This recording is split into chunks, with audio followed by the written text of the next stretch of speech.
So the four quadrants. So I tried to know all the side of the personality, and I was like, okay, there's a culture, there's your experiences, there's your type, there's your kind of things that you told your mind about that are not really precisely your type.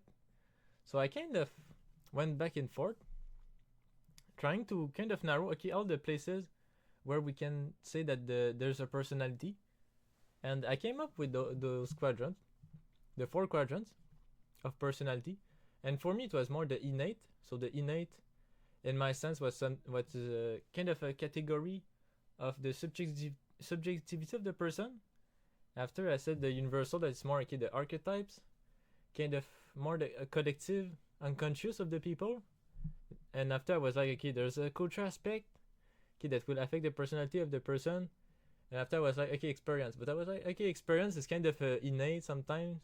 So I was like, okay, maybe it's more the universal experiences of life. So that's how I came with the four quadrants. And funnily enough, after I was like, dang, like it's pretty cool the four quadrants. So I tried to search on their internet if somebody else did that kind of theory about personality or something like that. And I came across this guy actually, that crazy guy, Ken Wilber, that actually has done the four quadrant for a while. His equal system and spiral dynamics also. Like this guy talked about that a lot. I don't think he did spiral dynamics, but big influence within the spiral dynamic space, which is more like levels of conscious awareness through cultures and societies. But yeah, he did the four quadrant also like me. So for him, it's more individual, interior, collective, exterior, and those will like summarize a lot of about reality. So it's more the four quadrant for him is more that summarize a lot about reality. Me, it was more the personality lens, so it was more precise within a subject. And after I was like, okay, damn, I can actually kind of do a theoretical map of reality in some sense, even though the map is not the territory. I was like, okay, it's still a useful map, a useful theoretical map, even if it's not the territory and exactly the thing, like it's still very useful. So yeah, like this guy, I was like, okay, he actually figured out something similar to me. So so yeah, me it's a little different from than its system. Like me, it's not individual and collective. Me, it's more precise and universal. So universal more applicable to a lot of things, not necessarily collective. And that still make big differences, because I do think that the culture that he put there in the interior collective, I think it's more actually the exterior individual, the culture aspect.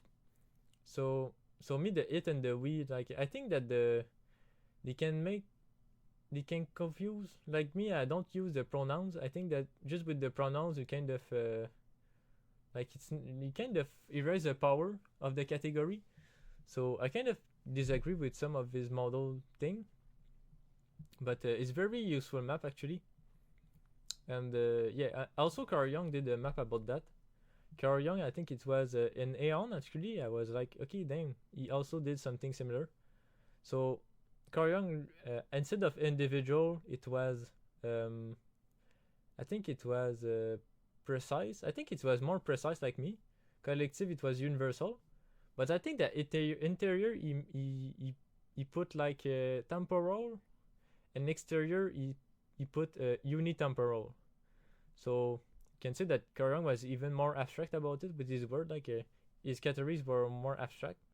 I would say that Ken Wilber, his categories are more they're more concrete, like individual, collective, more concrete, and me, like individual is more precise and collective more universal. I guess that's more abstract in a way. But yeah, very useful for quadrant, by the way. Um, a lot of profound things you can realize about the world when you kind of do this kind of map of the four quadrants. Can really understand things very well. So I actually encourage people to do that exercise. Try to do the four quadrants about our subject, and you can really know a lot of things. Like you analyze within the culture lens, after like more the biological lens, after more the kind of collective, like unconscious archetype lens, after more the experience lens, After it's more like okay, your own subjective assessment.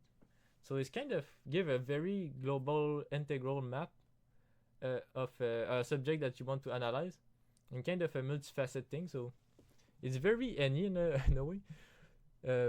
It's actually very any. It's like a any map that is summarized. So I think that's why it's powerful. It's kind of it's like a any that was that is very OI, that was embedded as kind of an SI map. So yeah. Anyway, I think it's really powerful. And for me, the type is more between the archetypes and the innate. Some sense that type they're more like archetype, like big categories about people that we can track actually because of the charge in their brains. And but it's still innate enough in the sense that you track it in people. So it's not purely and even if it's really universal and very like interior universal in my sense, or interior collective, it's still towards the subjective or the innate. So even if I think it's more universal, I like it. But so yeah, so that's why I put the triangle there. Like the type is more the bottom of the triangle, and with time you might know the mixture that is more, if we integrate neuroscience and very precise math with type over time, it will go to a mixture that I mean I put the word mixture, but I might change it in the future. Not sure if it's a good word, but yeah, that's a personality. And after I also put like a triangle beyond the square, to say that you kind of transcend the personality and to the self, which is more a Carl Jung concept, the self archetype or something like that. But yeah, that's the 4 quadrants.